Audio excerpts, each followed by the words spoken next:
கன்னியாகுமரி திருவள்ளுவர் சிலை கண்ணாடி பாலத்தில் விரிசல் விவகாரம் தொடர்பாக பொதுப்பணித்துறை அமைச்சர் ஏவவேலு செய்தியாளர்களை சந்தித்து வருகிறார். அதன் நேரடி காட்சிகளை தற்போது பார்க்கலாம்.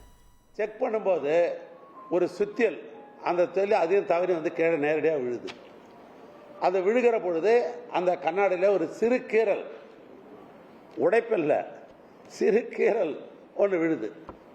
அந்த சிறு கீறல் உழறதால பயணிகள் யாரும் போகக்கூடாதுன்னு சொல்லலை. சுற்றுலா பயணிகள் தொடர்ந்து பயணித்து கொண்டிருந்தாங்க. அந்த ஒரு கீறல் இருந்த இடத்துல மாத்திரம் ஒரு பிளாக் பண்ணிட்டு ஒரு பாதுகாப்பு அரண் அமைச்சிட்டு தொடர்ந்து பயணிகள் சுற்றுலா பயணிகள் கொண்டு தான் இருக்கா. அதனால எந்த விதம் வரல. இதில் இந்த அரசாங்கத்தை பாராட்டுகின்ற தொலைக்காட்சிகள், அரசாங்கத்தை பாராட்டுகின்ற பத்திரிகைகள், இந்த அரசாங்கத்தை பாராட்டுகின்ற சமூக வலைத்தள நண்பர்கள் நிறைய பேர் இருக்கிறாங்க. ஒருத்தர் இந்த அரசாங்கத்தை பிடிக்காத ஏதாவது ஒன்று பெருசாக ஊதுவாங்க இல்லையா. அந்த அடிப்படையில் சில தினசரி பத்திரிகையிலும் சமூக வலைத்தளத்திலும் கண்ணாடி உடைப்பு, கண்ணாடியை அப்படிலாம் சில செய்திகள்லாம் அதெல்லாம் தவறான செய்திகள். அதெல்லாம் தொடர்ந்து பயணிகள் போய் கொண்டிருக்கிறாங்க. சுற்றுலா பயணிகள் அந்த இடத்துல பாதுகாப்பாக வைக்கப்பட்டு விட்டது. இப்படிப்பட்ட நிலையில் ஏன்னா அந்த ஒப்பந்ததாரத்தில் என்னன்னு கேட்டால் ஏற்கனவே அதில் எந்த பழுது ஏற்பட்டாலும் இந்த 10 ஆண்டுக்கு அவர் தான் செலவு பண்ணணும். அதனால் உடனே அவர் என்ன பண்ணுறாரு, இதை சப்ளை பண்ணவங்க சென்கோபியன் தான் சப்ளை பண்ணாங்க. அந்த கண்ணாடி என்பது எப்படின்னு அளவுன்னு கேட்டிங்கனாக்கா, அதாவது 2 மீட்டர் நீளம், 2.40 அகலம். அப்படி திக்னஸ்ன்னு பார்த்தீங்கன்னாக்கா 55 மில்லிமீட்டர் அதனுடைய திக்னஸ். அது எப்பயுமே ஒன்றுமே ஆகாது.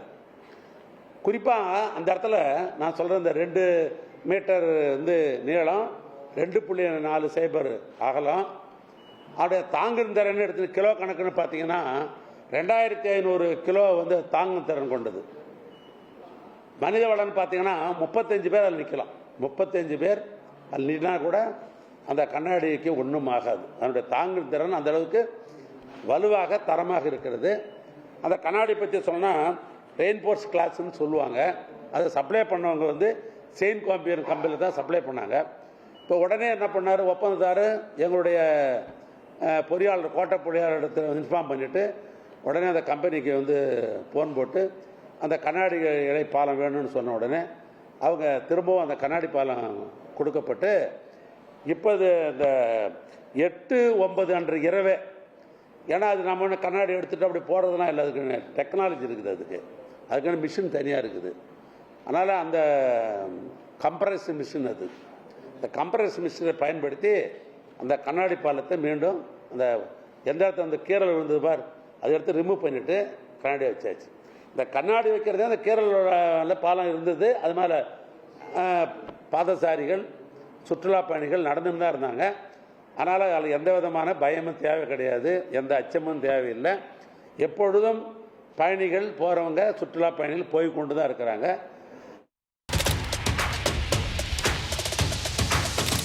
அதிமுக்கிய விவரங்களை அனைவருக்கும் புரிய வைக்கும் பாட்காஸ்ட். உலக அதிகம் தவிர்க்க முடியாத முதல் மக்கள் வளைகுடா நாடுகள் பிரான்சிஸுக்கு பிரியா சம்பவங்களை தேடி களத்திற்கே உங்களை அழைத்து செல்லும் ஸ்பாட்லைட்.